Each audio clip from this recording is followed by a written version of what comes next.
Welcome to the Southwest Florida Strong podcast, brought to you by Conrick PR and Marketing. I'm your host, Connie Ramos Williams, and we're excited to bring some amazing community and business leaders together today.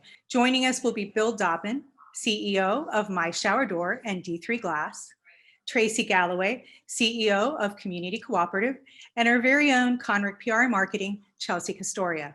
Joining us now for our Southwest Florida business segment, I'm honored to introduce Bill Daubmann, founder and CEO of My Shower Door D3 Glass. Welcome, Bill.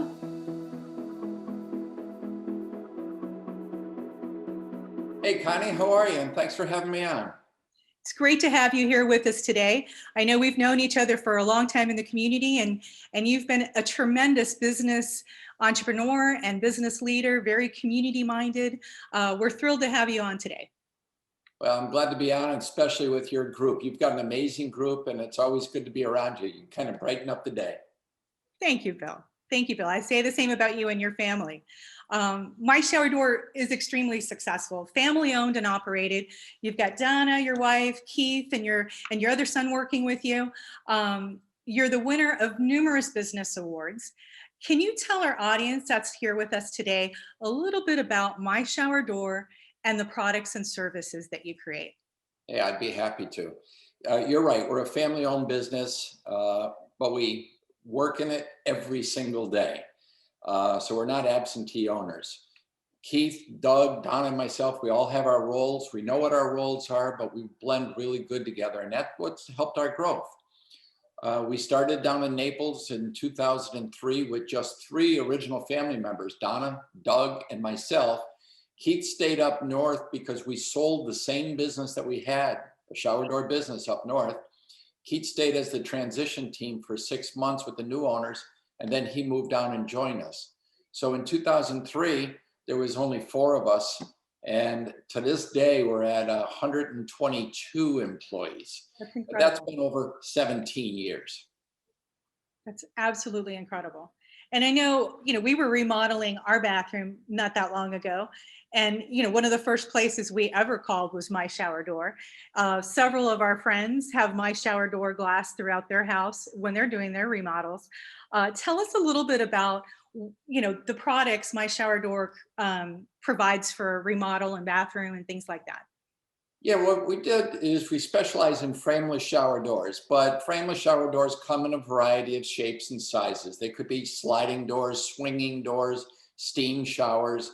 You can use different types of glass, whether it's clear or what they call ultra clear, which has a very low iron content, so it's less greenish in the color. Or it could be patterned glass, where it gives you some privacy and you can't see through. And then over the years, we've continually developed the hardware. Our hinges are second to none anywhere in the industry, and there are our own proprietary hinges. Our sliding doors are our own sliding doors. So you're not going to go to the big box stores and find the same product. Conversely, you're also not going to go to any other glass shop in the area and find the same product. We've modified, developed, we've sourced out all the parts and developed our own brand. And everything starts with the My. So whether it's a My pivot door, a My sliding door, a My glide, they're all the My brand. Well, you're an amazing entrepreneur and certainly inspired quite a few of us out there in the community. With the success of My Shower Door, just a few years ago, you recognized a new opportunity for you. Rather than outsourcing glass companies, creating yet another business, D3 Glass, which in 2019 won the Industry Appreciation Award for Manufacturer of the Year. Can you tell us a little bit about D3 Glass? D3, I got to put this all on my son, Doug. He's amazing mechanically and technically, but we were looking at the amount of glass that we were buying from glass suppliers. And I got to tell you, the glass industry did not have very good glass suppliers. So being in Southwest Florida, there was no manufacturing of glass in this area. Closest one was Tampa and Miami. And I'm going to say they were the best of the worst. And we made a living ordering glass from a company out of Tuscaloosa, Alabama.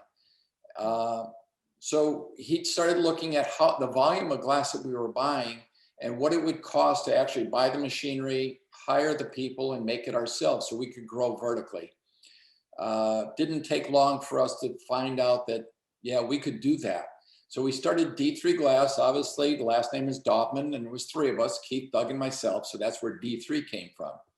So we started that in 2013. And like you said, the Horizon Council gave us the Industry Appreciation Award last year as Manufacturer of the Year.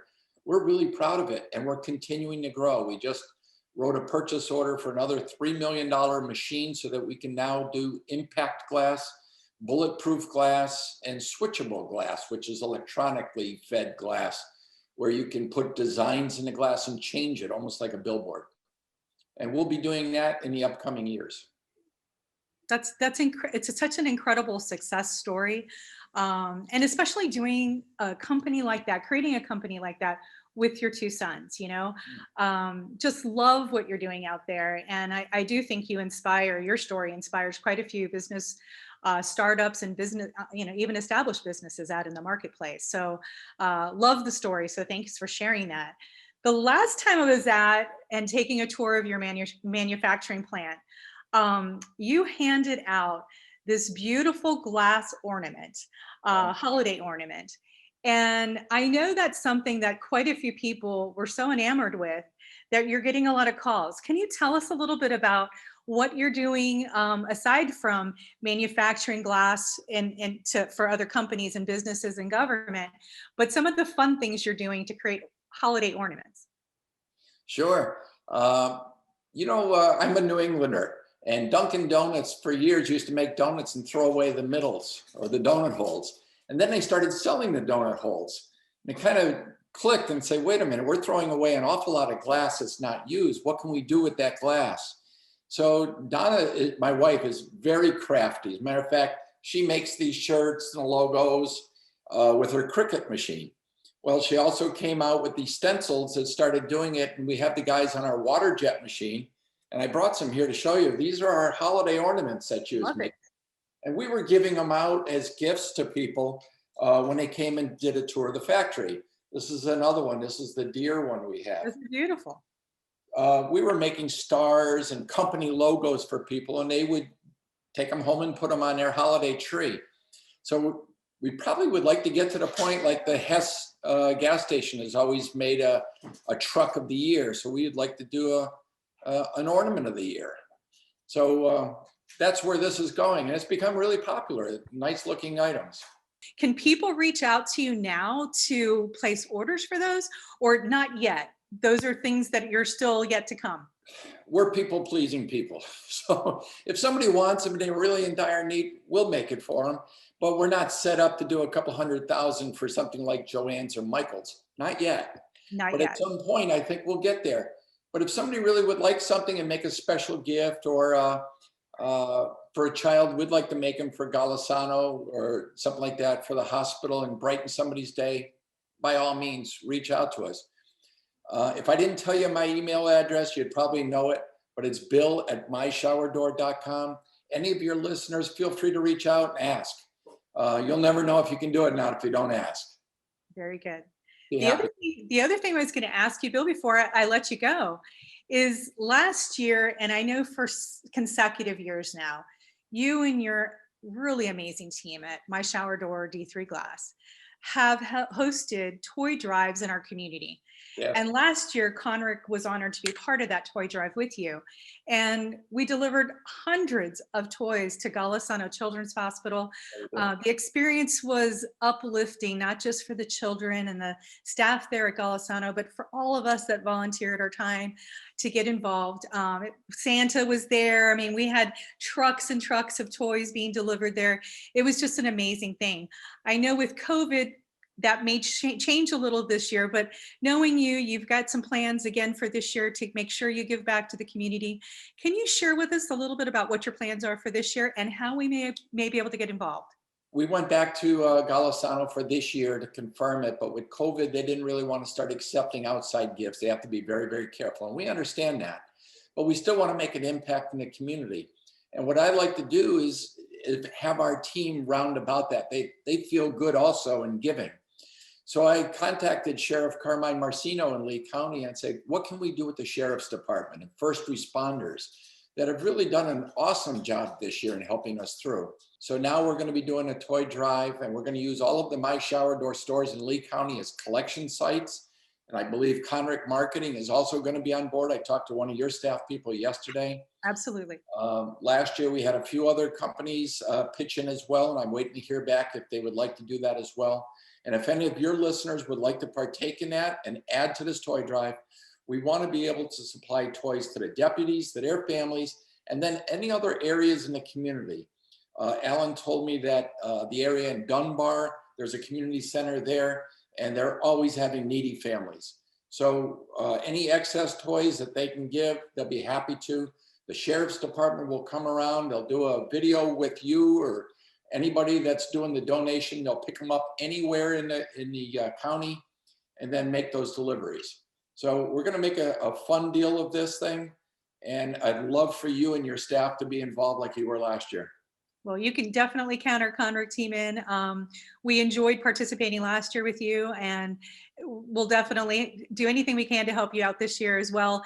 We'll talk to our team next week so we can get a collection drive going and see if we can encourage the rest of our community to get involved and just make it a real big, opportunity to give back to those that need that help and uplifted spirits this year for the holidays. So. Yeah, we're actually starting to make an ornament with the sheriff's logo on here too, so that we can give it to the deputies and they can put it on their trees.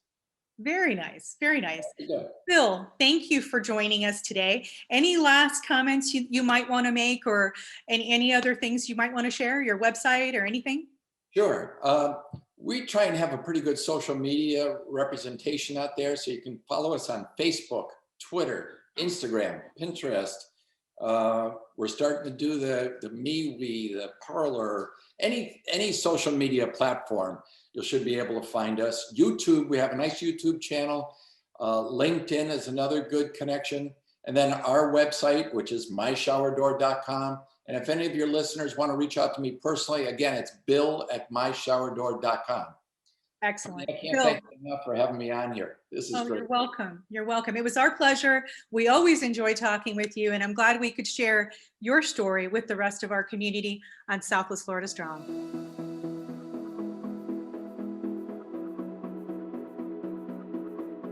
Now joining us on the Southwest Florida Cares segment of our podcast is Tracey Galloway, the CEO of Community Cooperative, a nonprofit organization that strives to alleviate hunger and homelessness here in Southwest Florida.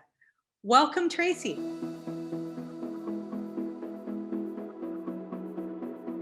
Thank you. Here I am. Sorry.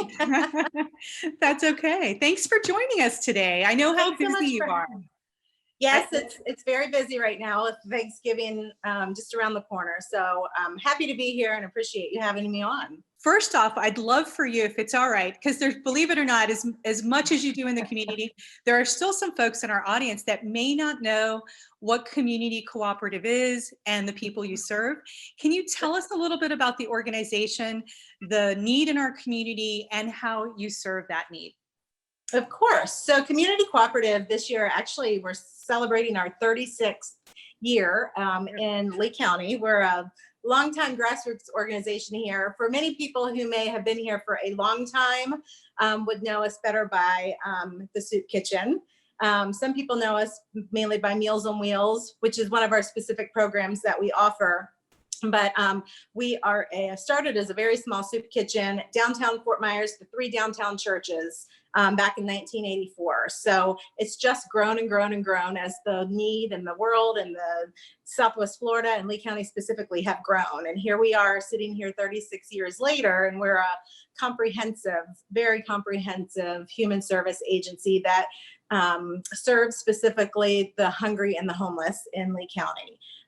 We serve typically, non-COVID typically, in excess of 35,000 individuals a year. And then, of course, this year we're going to blow that out of the water, probably times 3 or more. But we have our soup kitchen, which serves people who are mainly homeless who need a hot meal every day. We have Meals on Wheels, which serves the homebound elderly.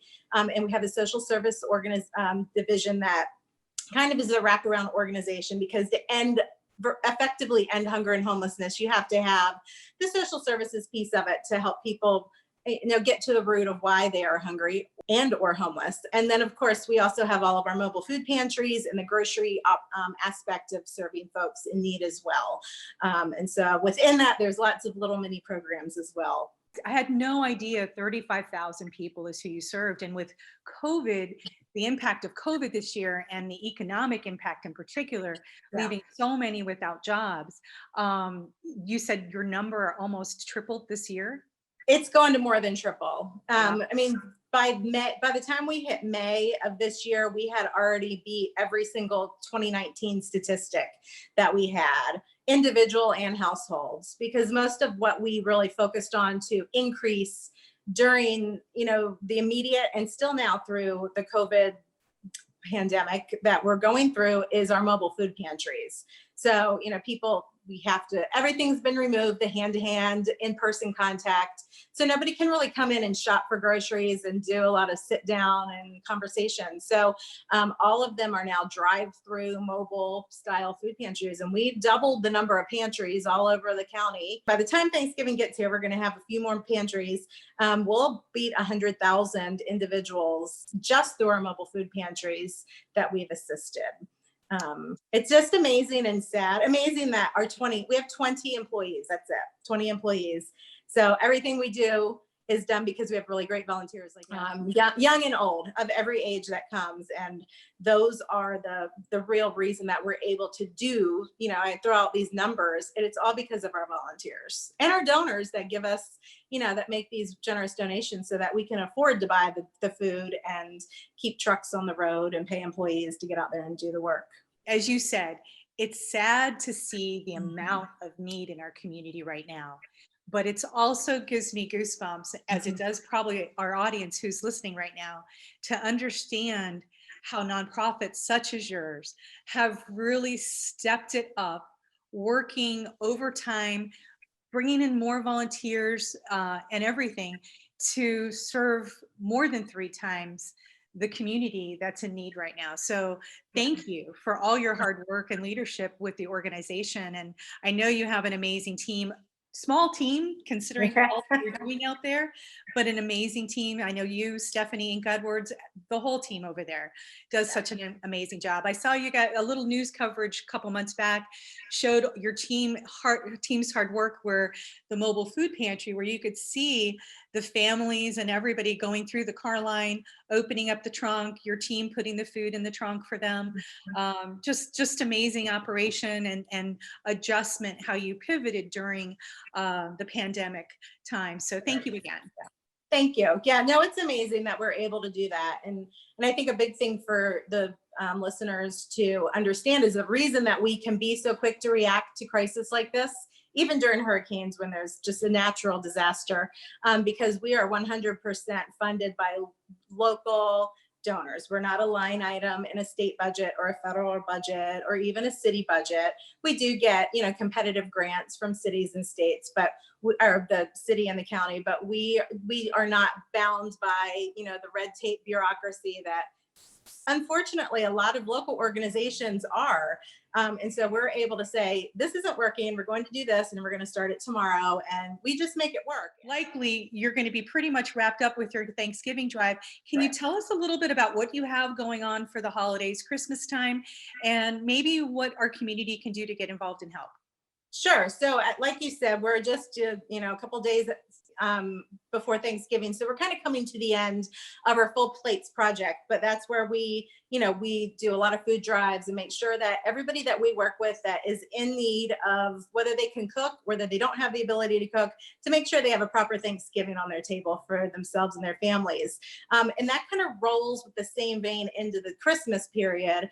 And we do an adopt a family. So we work with a lot of families through our social services program and on long-term case management management with them to make sure that, you know, if they're, our goal with that is prevention of homelessness. We find people through working with our school district and other organizations, the hospital quite a little bit, with making referrals of people who are kind of on the brink of homelessness. So these families come to us and we work with them on goal setting, you know, how to better manage their budgets and things. And so those families are the ones that we work with specifically, partner with the community during the holidays to make sure that they can put Christmas and have a tree and have presents for their children. And so that's a really big piece of what we do post Thanksgiving moving into Christmas. And that's all on our website. So I'm not going to get into the details of how to do it, but it's a very similar to what an angel tree would be. But rather than picking one child, you or your church or your neighborhood or your friends or your company can adopt a family. So, and you can tell us, you know, we just want to do a small family, but we have, you know, some families that are 4 and 5 and 6 people, specifically for the children. And we're very specific, you know, about what we let the parents say, well, this is what we need. They need shoes, they need clothes, sometimes they need sheets. Some of them need new beds, some of them need, you know, so we don't go very large, you know, we're not asking people to go buy Xboxes. And although last year one company went crazy and one of the kids got a new basketball hoop and, Wow. you know, so we go, it's a full range of opportunity, but the goal is just to help these parents who are already struggling not feel the pressure of not being able to have even one present for their children at Christmas. And we also do an Adopt a Senior through our Meals on Wheels program. And so we work with over 1,000 different elderly shut-ins throughout the year. And we work with them. We'll make specific phone calls for them and say, is there anything specific that you need? Some of them need new canes or magnifying glasses or the little pinchers to help them grab things, you know, things that you think of that your grandparents or your great aunt or uncle might need, you know, as they age. And then in general, we'll collect just things in general. So every single one of our Meals on Wheels clients will get a Christmas gift or more, lap blankets, crossword puzzles, you know, anything like that, because they're shut-ins. They don't get out and get to, you know, enjoy the things that we do. And they have their 4 walls every day. And likely our volunteers that bring them the food are the only faces they see every day. So not only are we helping the families, but we want to make sure our seniors are taken care of during the holidays as well. I love that. So our community that's listening out there, whether your family would like to adopt another family for the holiday or help a senior who may feel isolated and alone, especially now with COVID, there's some opportunity for you to help at any budget, any type of family out there. Just reach out to Community Cooperative to see, they'll help align you and your family with the right individual or family to help out the holiday season. Yeah. One other thing, just to tag on to that, Yeah. when you said of every budget, even if you don't have the ability financially yourself to help and you want to, there's simple things, especially for your children, have them write, you know, little handmade Christmas cards, handprints, you know, with, you know, we're thinking of you, Merry Christmas, do the glitter and all that, because there's nothing more that our seniors love than to get something homemade, because it makes them think of their family that they don't get to see. And so many of them have grandchildren and great grandchildren that live in another part of the country that they never get to see. So something simple like that costs nothing and can give your children a great craft project as well. Or you as an adult, maybe you just want to sit down and write some notes. That's as meaningful to them as it is a gift to open.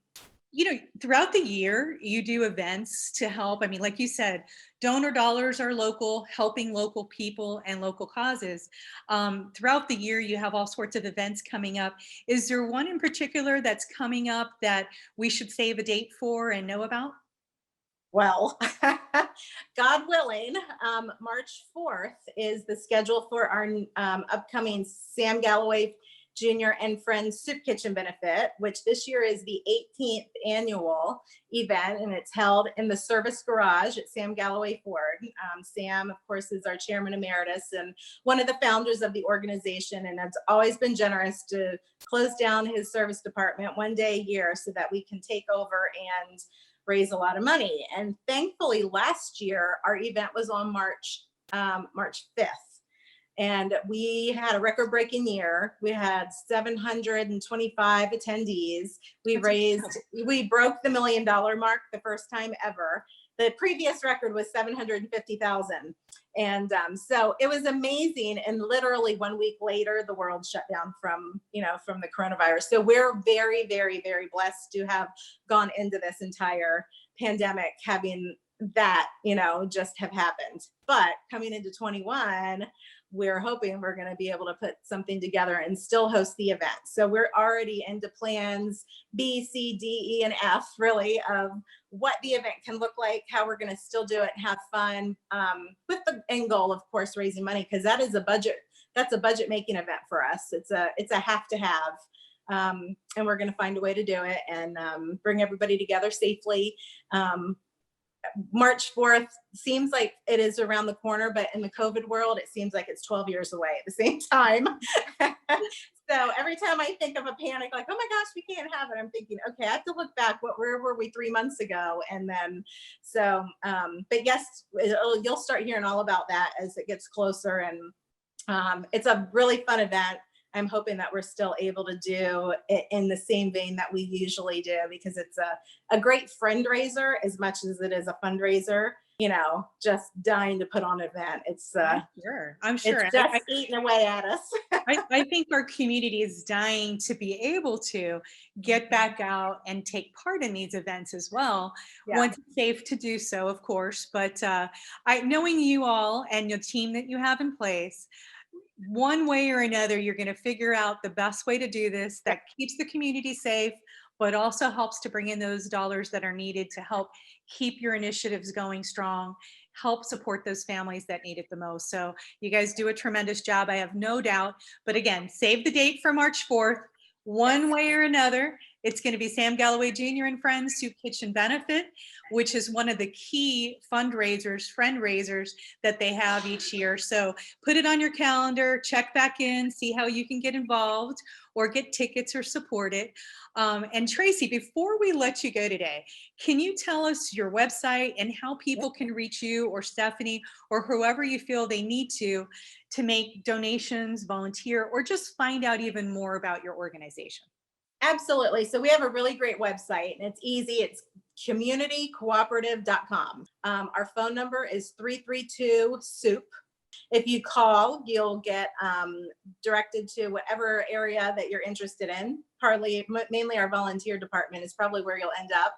But if you go on our website, there's videos, there's information about what we do, how we do it. There's up top, it says, give help, get help. All of our contact information is on the website. Again, it's communitycooperative.com. And we'd look forward to having anybody that wants to come out. We are doing in-person volunteering, haven't stopped that the entire time. So we really need volunteers all the time. Holidays, we get a lot, but after Christmas, it'll start to wane again. And depending on travel restrictions now from up north, some of our snowbirds may not be able to come down. So, really get on that website and see what interests you and come out and help volunteer, and we'll put you to work, and it'll be a great experience for everybody.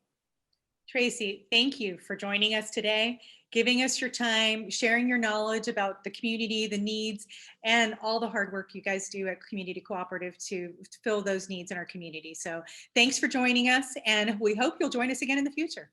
Absolutely. Thanks so much for having me, and happy Thanksgiving, Merry Christmas, Happy Hanukkah to everybody that's watching.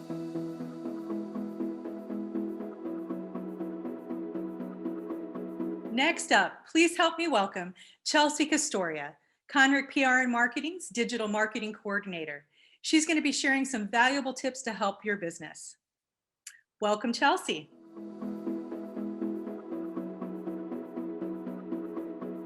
So as a business owner, you're probably on social media, right? It helps you connect with your customers, and better yet, it drives the customer right to you.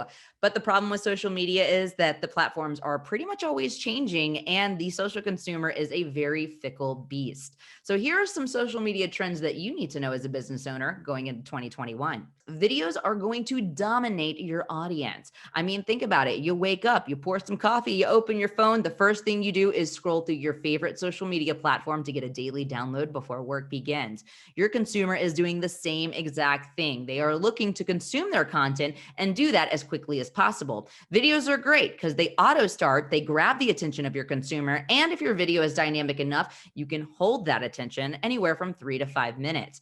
Also, this is going to position you as a thought leader in your industry. A pro tip about videos on social media is upload it directly to the platform to garner more organic audience engagement. Utilize emojis in social media posts. Let's be honest, the majority of the population uses emojis. I mean, there's even a movie about it. So they're like a pretty big deal nowadays. Emojis enable you to speak directly to your consumer in a language that they're already familiar with. They make your post fun. The only thing you definitely need to remember with emojis is that you need to match your emojis to the tone and messaging of your post. You don't want to do a post about COVID and then have like the laughing emoji go after it. That would not be a very good look for your business. So make sure you watch your tone, but get fun with those emojis. Next, enhance your photo with filters. Filters are great. They not only fix your photos and make them look pretty professional, but they also make your pages aesthetically pleasing to look at. Experiment on Instagram and with different apps. Find the filter that best represents your vibe. For Conrick PR and Marketing, we're a very sunny and bright company, so we like to put photos out there with filters that portray that same vibe. If anything's too dark, throw a filter on it. Totally fits that Conrick PR brand. Follow businesses in your industry. See what works, see what doesn't work. Don't be afraid to experiment. That's what this is all about. Finally, our last tip for you, influencer marketing as a way to advertise in 2021. I feel like so many people are just missing out on this one. You know, you should be pairing with local or national influencers to really get your brand out there.